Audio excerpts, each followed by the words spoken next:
হাফেজ শব্দের বাংলা অর্থ কি? হেফাজতকারী বা মুখস্থকারী।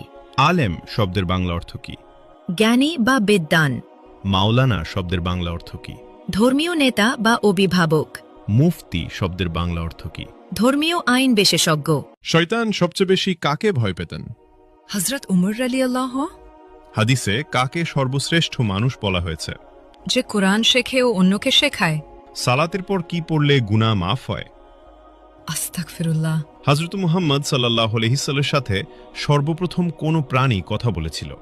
উট। নফল শব্দের অর্থ কি? ঐচ্ছিক ইবাদত। রাসূল শব্দের অর্থ কি? আল্লাহর প্রেরিত দূত। নবী শব্দের অর্থ কি? ওহীপ্রাপ্ত বার্তাবাহক। হালাল শব্দের অর্থ কি? বৈধ বা অনুমোদিত। হারাম শব্দের অর্থ কি? নিষিদ্ধ কাজ। স্বামীর নাম ধরে ডাকলে অমঙ্গল হবে। ইসলামে কথাটি বিধান কি? ছোট শিরক। খাবার খাওয়ার সময় সালাম দেওয়ার বিধান কি? জায়েজ। স্বামীর পায়ের নিচে স্ত্রীর বেহেশত, এটি কোন ধরনের হাদিস? জাল হাদিস। ইসলামে বিয়েতে উকিল বাপ রাখার বিধান কি? হারাম। হজরত শব্দের অর্থ কি? মহামান্য, সম্মানিত। মোহাম্মদ শব্দের অর্থ কি? প্রশংসনীয়। কিয়ামত শব্দের অর্থ কি?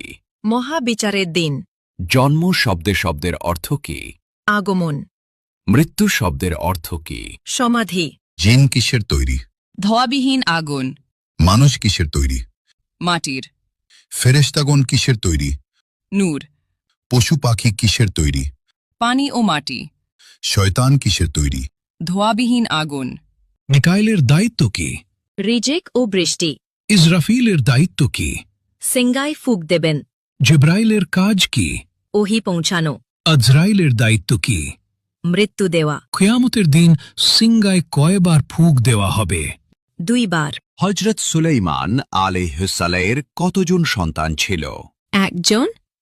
হজরত দাউদ আলাইহিসসালামের কতজন সন্তান ছিল? 19 জন। হজরত মুহাম্মদ সাল্লাল্লাহু আলাইহি সাল্লাম এর কতজন সন্তান ছিল? 7 জন। 3 পুত্র 4 কন্যা। কোন নবী এখনো জীবিত আছেন? হযরত ঈসা আলাইহি ওয়াসাল্লাম। হজরত মুহাম্মদ সাল্লাল্লাহু আলাইহি ওয়াসাল্লামের নিজ হাতে তৈরি মসজিদ কোনটি? মসজিদুল কুবা। কোন নবী সবচেয়ে বেশি দিন জীবিত ছিলেন? হযরত আদম আলাইহি ওয়াসাল্লাম। পবিত্র কুরআনের প্রথম শব্দ কোনটি? ইকরা। কোন নবীর নাম আল্লাহ নিজেই রেখেছেন? হযরত ঈসা আলাইহি ওয়াসাল্লাম। হজরত মুহাম্মদ সাল্লাল্লাহু আলাইহি ওয়াসাল্লামের জন্ম কত খ্রিস্টাব্দে? 570 খ্রিস্টাব্দে। হজরত মুহাম্মদ সাল্লাল্লাহু আলাইহি ওয়াসাল্লামের জন্মস্থান কোথায়? মক্কা নগরীতে। হজরত মুহাম্মদ সাল্লাল্লাহু আলাইহি